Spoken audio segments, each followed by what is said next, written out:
All right? Do you know who this is? An actress. Think of Halloween. The original Halloween. I think back in the 80s. Who? No, not Addams Family, no. It's Jamie Lee Curtis. I think she does the yogurt commercials. What was that movie that she did with Arnold Schwarzenegger?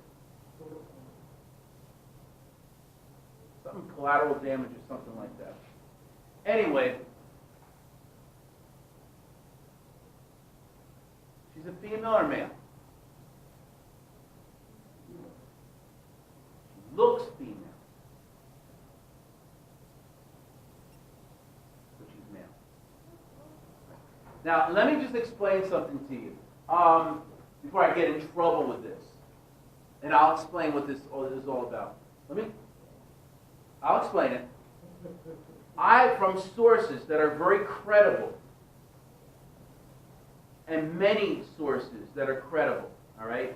I got it once before from the president of the American Diabetes Association, because this is more of an endocrine kind of issue. But I got credible places that are saying this, and it's from a lot of places, so there's got to be some truth to this. I don't want to get in trouble by her spokespeople that I'm doing a rumor and stuff. If it's a rumor, I'm getting them from credible people. Okay? So let's explain what's going on here, because you're all confused, right? All right. Let me explain what's going on. Sexual differentiation. Okay? What happens here, we have homologues. Okay?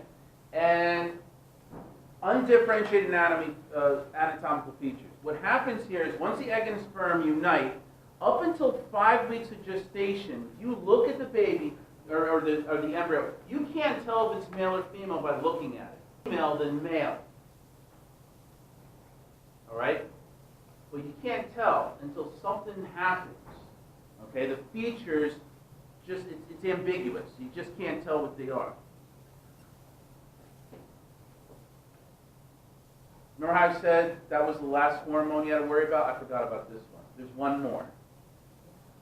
It's called the Mullerian inhibiting hormone.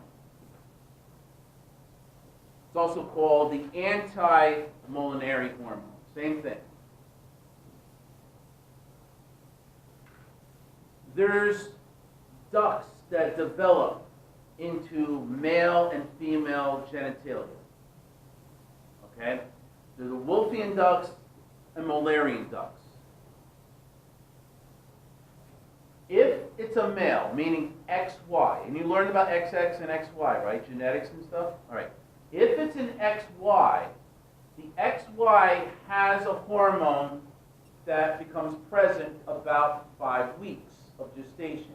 It's called Mullerian inhibiting hormone.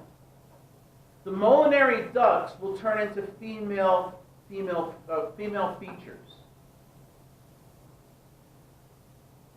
If it has an XY, it has this Mullerian inhibiting hormone that will inhibit the Mullerian ducts becoming female, allowing the Wolffian ducts to develop into male features. Think of Wolfman, if you want to think of that way. If it's female, then there won't be, it's XX, and there won't be any of this anti-Mullerian hormone present, so the Mullerian hormone, the Mullerian ducts will start developing the female. They have Wolffian ducts, but the Mullerian ducts are going to be the default in men and women for this whole thing. So they have both Wolffian and Mullerian ducts. It's just that if it has the Mullerian inhibiting hormone, then the Mullerian ducts don't mature, and the Wolffian ducts develop. If there's no Mullerian inhibiting hormone, as in an XX, then the Mullerian ducts will continue to develop, and they're the default. They're the dominating one that kind of makes the Wolffian ducts just dissipate into nothing.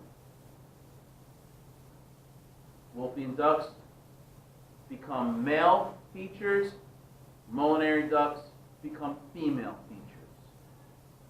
Is that clear about this? Okay. And this picture here is just showing you in picture form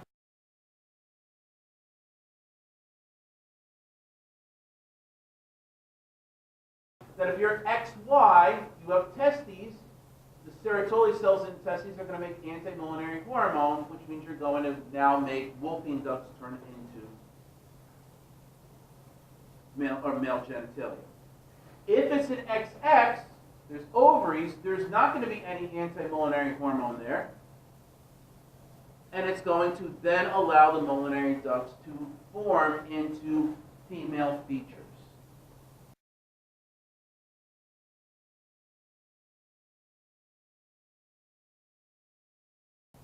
Is that clear about that? It's not too bad, it's just a crazy word, Mullerian.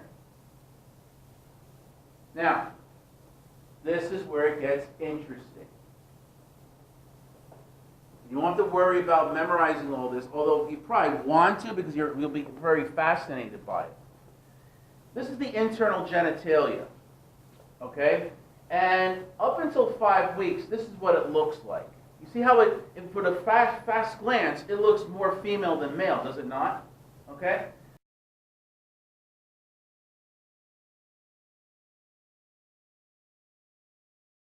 But you can't tell if it's male or female up until 5 weeks. There are ducts there. The blue ducts are Mullerian ducts. The red ducts are Wolffian ducts. If it's XY, the anti-Mullerian hormone is going to destroy the blue area, allowing the red to grow and make it male genitalia inside. If it's XX, female, then they're not going to have anti-Mullerian hormone there. And what's going to happen is the Mullerian ducts, which are blue, are going to develop into internal female features, allowing the Wolffian ducts to dissipate and disappear. The red disappears there.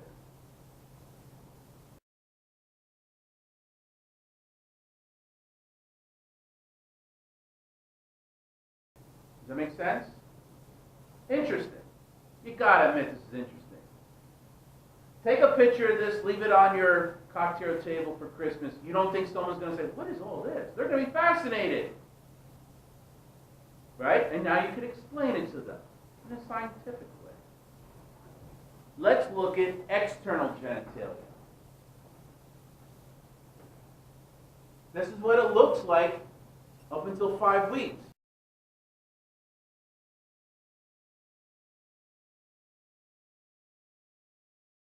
You can't tell what it is.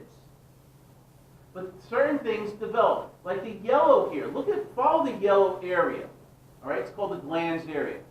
In a male, look what it turns into. The glans penis, the head of the penis. In a female, it gets smaller and becomes the clitoris. So the glans of the penis is homologous with the clitoris itself.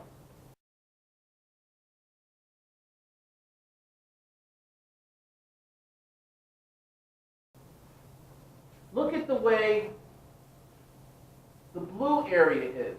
Oh, I'm sorry, let's go with the, we can't really see the purple area, but here's the purple area here. Look at this.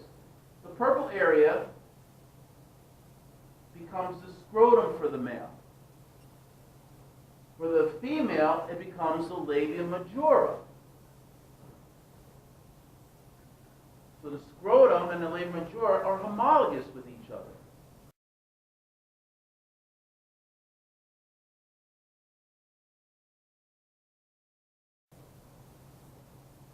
Look at this. The red area here. It fuses in a male. And if you look at the bottom of a penis, with the pictures and stuff, you'll see a scar that's going on the ventral part. That's because it fused. In a female, it doesn't fuse. They become the labia minora.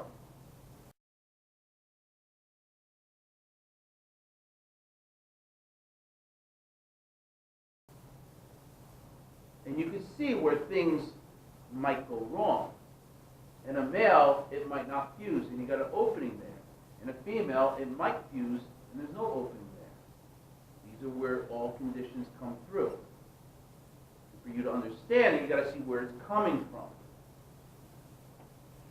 There's a hood, the green, over the clitoris, and there's a hood, the prepuce, or what we would cut on a circumcision around the head of the penis. They're homologous with each other.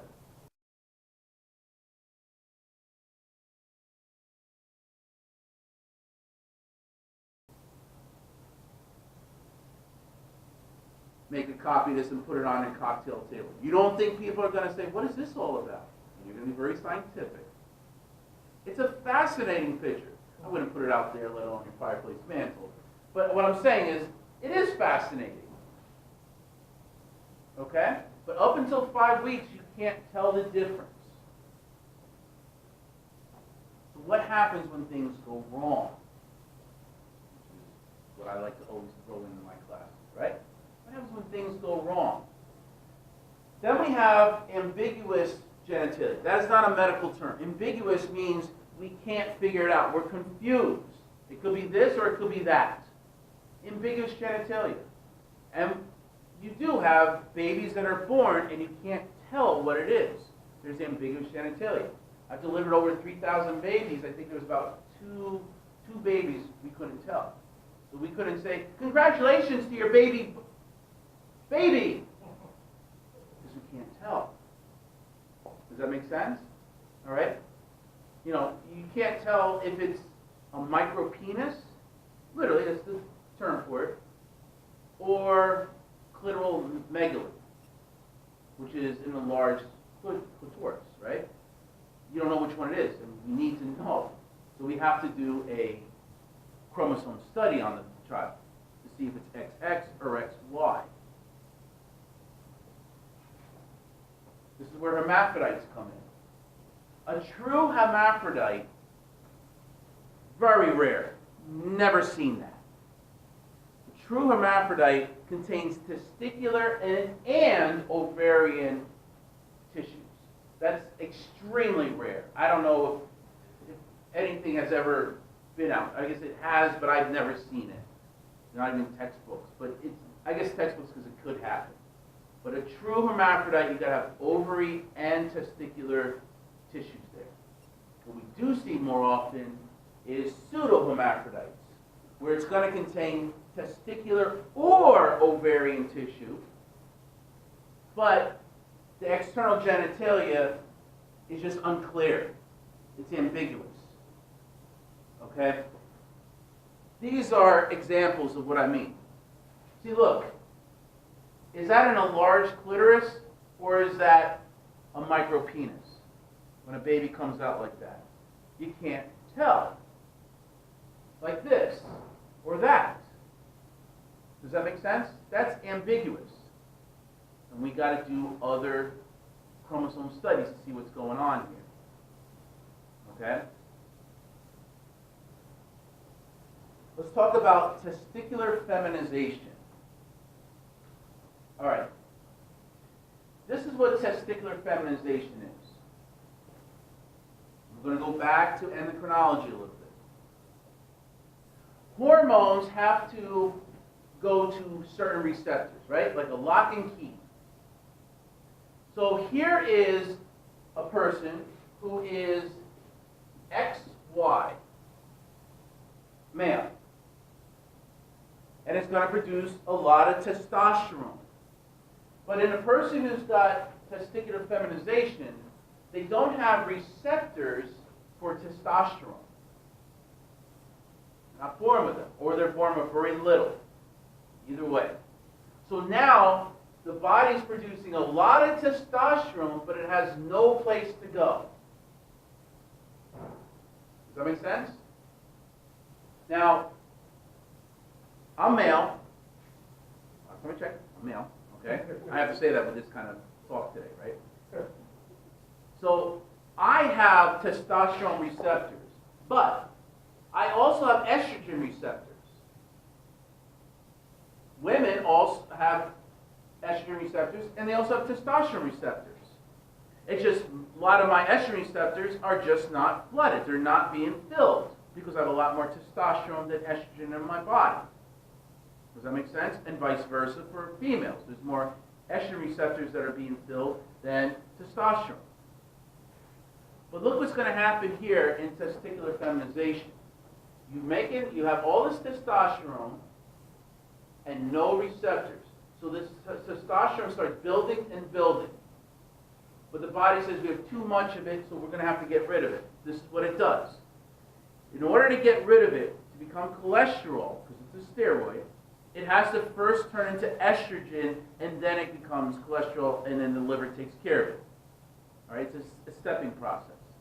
So look what's going to happen here. XY, testosterone, no testosterone receptors, but has estrogen receptors. The whole amount of testosterone is now going to be converted to estrogen, but as it does, it's going to flood all the estrogen receptors. And it's going to turn on all female features. Does that make sense? So here is an XY that is going to turn on all female or estrogen receptors. They are going to look more female than females do, because all of them are going to be turned on. Regular females, they get a lot of it is going to be turned on. I'm just giving you numbers. Well, let's say 80% of estrogen receptors are turned on. In this testicular feminization males, we're looking at like 95 to 99%. So they're going to get all turned on. So they will have, this is what I believe a lot of, now think about it. They're males, but they look like females. And this happens early on. This isn't something that happens, let's say, 30, 40 years old. This happens early on. Their features on the outside look female. So even when the baby comes out, it looks female. So they always said it's female. There was no reason to do a chromosome study because it looks female. It wasn't ambiguous at all. They would have, let's say, a hole there, a vagina, but there wouldn't be a uterus. It would just be a blind spot. A vagina would be there, but no uterus. Because there's testicles that are not down in the scrotum, there's no scrotum, but they're still up in the abdomen because it never descended. See? Are you understanding all this? I personally think that there's a lot of supermodels out there that have, I'm guessing, I'm speculating, that there's some supermodels out there that probably do have testicular feminization and they don't even know it. They don't want to get pregnant because they get pregnant, their whole modeling career will go down the tubes. They have a baby, they got a scar, if they have to do a C-section, they don't want that. So they usually take birth control. But they're giving them, if they give birth control, there's a lot of estrogen. They're giving themselves even more estrogen and turning on those. So now it looks, it's got curves and everything that a model would want. I'm not saying all models are like that. I'm just saying my guess is there's probably a few out there that don't even know it. Does that make sense? The problem is, as I said before, is that if they have testicles, they're still up here. And what can those testicles do if we leave them up here and they're not put into scrotum? What can they do? They can cause cancer. And that's what we got to watch out for, let alone infertility. They're infertile anyway. So this is what these credible places that I got from believe that Jamie Lee Curtis has. She hasn't gone out in public and said this is what she has. I don't know where this all came from, but when I hear it from 12 or 15 different people at different parts of the country, let alone other countries, there's got to be some truth to it. It's one of those things that, you know, it stays within, we don't exploit it, but it's a good example that I could put over here. Just don't write a book and say that I say that. Okay? All right? But she does have children. How?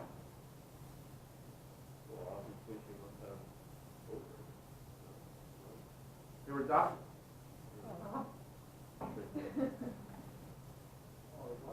Yeah. Okay.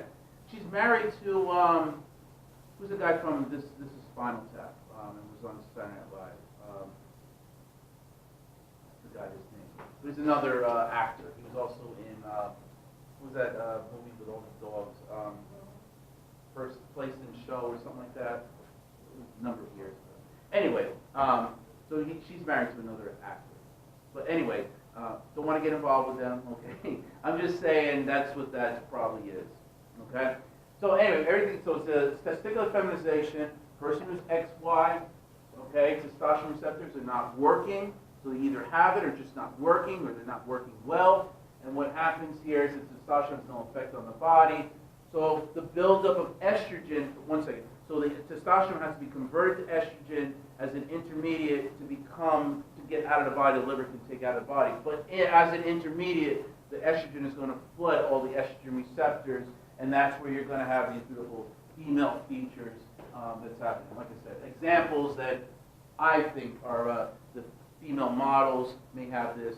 Not all female. I don't want you to think that I'm saying I can get in trouble, but I'm just saying it makes you wonder that's probably happening over there. Okay? See, what's happening over here, in order to go from testosterone to get it out, you're going to have to turn into estrogen. And then this starts building up. Okay, I wanted to ask you all the steps over here. That's medical school. But it's just illustrating to go from testosterone for it to be converted and degraded as to turn into estrogen first. So all that estrogen, though, gets converted before birth, right? Like before they're born, all that. Yeah, but it keeps on going throughout the life. Okay. So it's just those estrogen receptors are always staying on. Pumping out testosterone that keeps being converted. Correct. Because XY is going to, the testicles are still going to put out all the testosterone, but it gets converted.